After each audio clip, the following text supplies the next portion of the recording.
Welcome to this week's edition of Insights. Today's show is going to be entirely focused on the rulings from 2 days ago from The Hague, from the International Criminal Court of Justice, in regards to the lawsuits that Armenia had filed against the Aliyev regime and the countersuits that the Aliyev regime had filed against Armenia. The primary charges and that were brought by Armenia against the Aliyev regime were filed under the International Convention Against All Forms of Racial Discrimination. So it was this statute that both Armenia and the Aliyev regime are signatories to, which was the context in which most of these cases were brought. The results cannot be described in anything but a substantial victory for the Armenian side and really a terrible defeat for the Aliyev regime. Let's step back to get a broader understanding of this court and where it comes from and what it really signifies.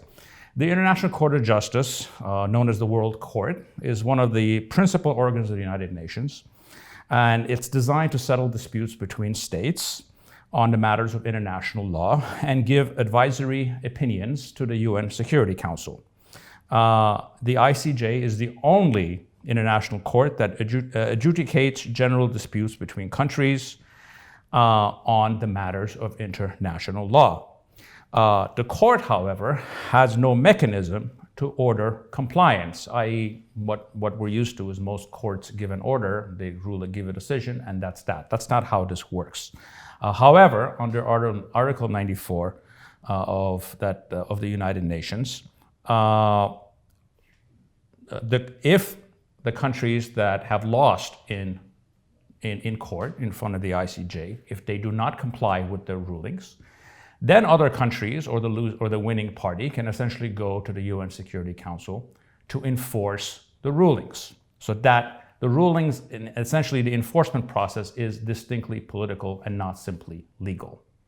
Now, looking at the court itself, historically, this court is a very politicized body, which actually makes the victory of the Armenian side, to the extent that it was so unanimous, even more amazing, because they have a habit of splitting decisions, something that sort of politically pleases everyone, which is not something that they did in this case.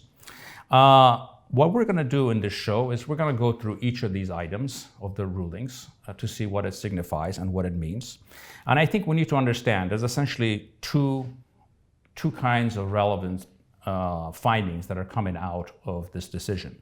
The first one are the short-term victories and the short terms that they ordered. And the third one are sort of the long-term decisions, which are going to sort of work themselves through the court over the next 2 or 3 years.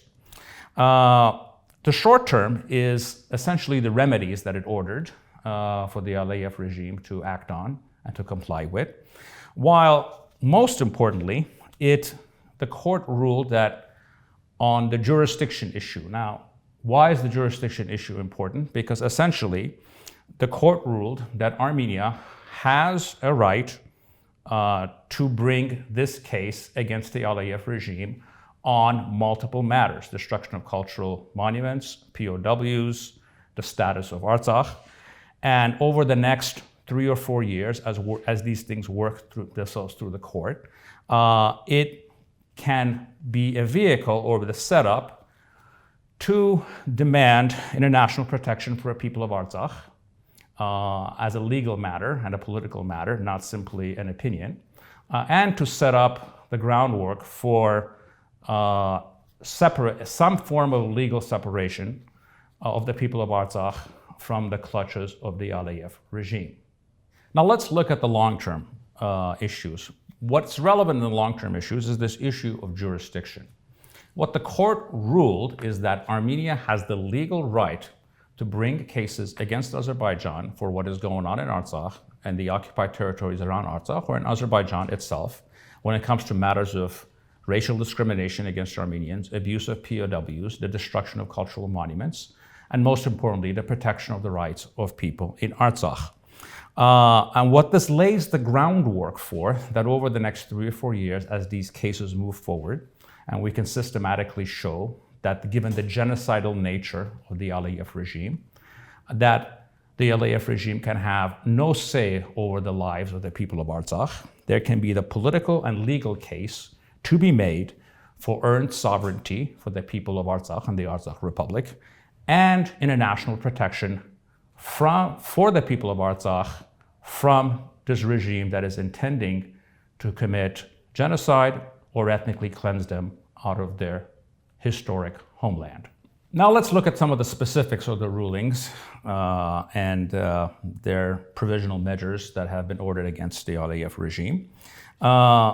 First one is on the issue of cultural heritage and cultural monuments. As a background, as we all know, since 2006-2007, when the Aliyev regime started its destruction of Armenian cultural monuments in Nakhchivan, it has, since last year's war, since it occupied significant parts of Artsakh, it has started to systematically destroy Armenian cultural heritage sites, very much like the other 2 or 3 entities in the world that have programs like this, which is what ISIS did in the areas that it occupied in Syria and Iraq, and what the Taliban did in Afghanistan. So what the court ruled is that the court ordered the Aliyev regime to protect and punish the vandalization of any Armenian cultural heritage monuments within the territories of Artsakh that is currently occupied by the Aliyev and Erdogan regimes, or in other parts of Azerbaijan, because there are many Armenian cultural monuments that are all over the areas, formerly liberated, occupied areas of Artsakh that are currently under the control of the Aliyev regime. The best thing about this ruling is that it essentially takes this issue out of the hands of the UNESCO front, as I call it. UNESCO, which is tasked with protecting cultural sites by the United Nations, has been totally worthless in this process.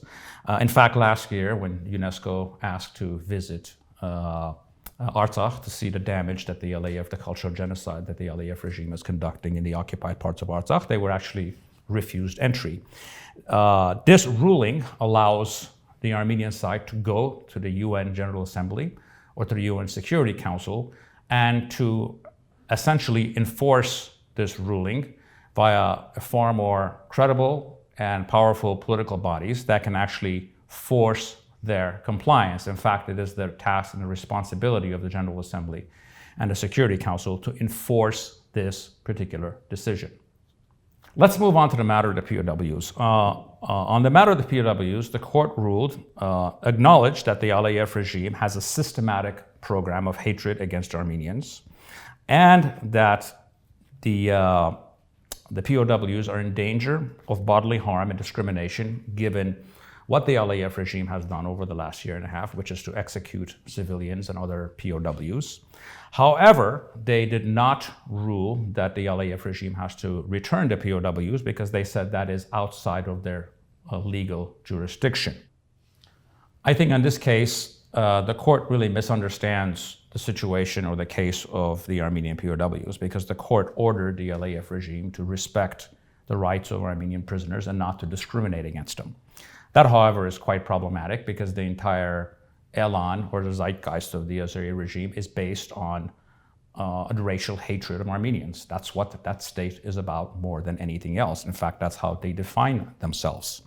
So to ask a state whose core principle is a hatred of Armenians to respect the rights of Armenian prisoners is a rather fanciful notion because no Armenian that is in the custody of the Aliyev regime can get anything but discrimination from that regime. So I think this is a misunderstanding of the situation of our POWs. On the third ruling that we want to look at is the court essentially dismissed all of the allegations of the Aliyev regime against Armenia for the most part, except for one minor case, which I'll explain. The first one is that the Aliyev regime was saying that Armenia needs to return all the mining maps to Azerbaijan because the mining maps mines are racially discriminatory, which is a ridiculous notion on the face of it. because mine essentially kills you regardless of your ethnicity or background. So to demand mining maps back in the context that the discriminatory is rather farcical notion. The only thing that the court ruled is the court essentially kindly asked Armenia to live up to its treaty obligations in not supporting any kind of racial hatred, which is something that the state does not do anyway. So this was a small way of, it's a way of them splitting the legal opinion to give something to the Azeri side. But as we know, there's only one party here, which is the Aliyev government, that is systematically preaching hatred. It is not the Armenian state. Now let me move on to the jurisdiction issue, which is the most important thing to come out of this. Essentially, the court, by allowing Armenia to bring these legal cases, is setting up a situation for us to take legal action and political action, these are sort of married together, on the entirety of Aliyev's behavior, wherever he's at in his own country, whether he's mistreating the Armenian POWs, what he's doing in the occupied parts of Artsakh, in Shushi or Hadrut, in destroying cultural monuments or whatever other thefts that's going on, or his behavior towards the Artsakh Republic. All of this can be adjudicated. So Armenia has standing to constantly prod and bring up these cases, to harass him, to force him to act in a normal, humane fashion, which is something that's obviously quite difficult for him. The specifics of this case, which are going to move forward, which is the job of our side, is to systematically prove that given the nature of that regime, the world needs to move on to establish legal and political rights and protections for the people of Artsakh. This is the most important thing that's come out of this, because we are starting the process to lay the groundwork to make that case. And once you make the legal case eventually and inevitably leads to the political and diplomatic one. Now, why is this relevant? Because when we look at last year's war, for example, in truth, last year's war was lost even before the first shot was fired, because we had long ago lost the framing war on the struggle for the people of Artsakh. What was essentially a national liberation struggle for people not to live under a murderous tyranny that had genocidal intent against them, got reduced to the issue of Azerbaijan's territorial integrity. And the reason for that is because we had lost the framing war. The relevance of this particular ruling is that it gives us an opportunity to reverse that. What the court decision allows us to do is to prosecute Aliyev for each of his racist utterances, aggressive behavior, and every action that his state takes. Essentially, every word that he says, every racist utterance actually makes the case that we need to build towards the understanding that what is necessary now in Artsakh to solve that issue is earned sovereignty and separation from the Aliyev regime. The truth is, there is no better advocate for the fact that Artsakh earned sovereignty and legal separation from the Aliyev regime than Mr. Aliyev himself. After all, he is the one who designated as their official national hero a cowardly axe-murderer. After all, he is the one who has made it illegal to be Armenian in Azerbaijan. So how can you expect Armenians in Artsakh to be part of his regime when it's actually illegal for them to be Armenian in their own country? Third, he is the one who has built the entire national identity of his state over the last 30 years over racial hatred of another group. And we need to understand this. There's very few precedences for this in recent history. The only ones that come to mind is what Slobodan Milosevic did in Serbia in the 90s, and what the Nazi regime did in the 1930s, which is to build their political base on demonization of other groups and ethnicities. After all, he is the person who issued stamps showing his troops fumigating the Armenian population of Artsakh. He is the one who referred to Armenians of Artsakh as dogs that he is going to chase away. He is the one who is systematically destroying cultural monuments. And he is the one who ordered the torture and murder of Armenian POWs. And for those who say, how can you prove that? The fact is, in his country, he is the state and the state is him. So no one acts independently, even when it comes to war crimes.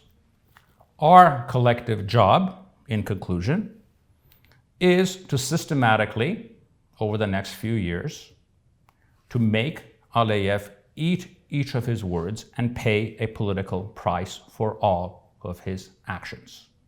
Let's get to work. Thank you for joining us with this week's edition of Insights.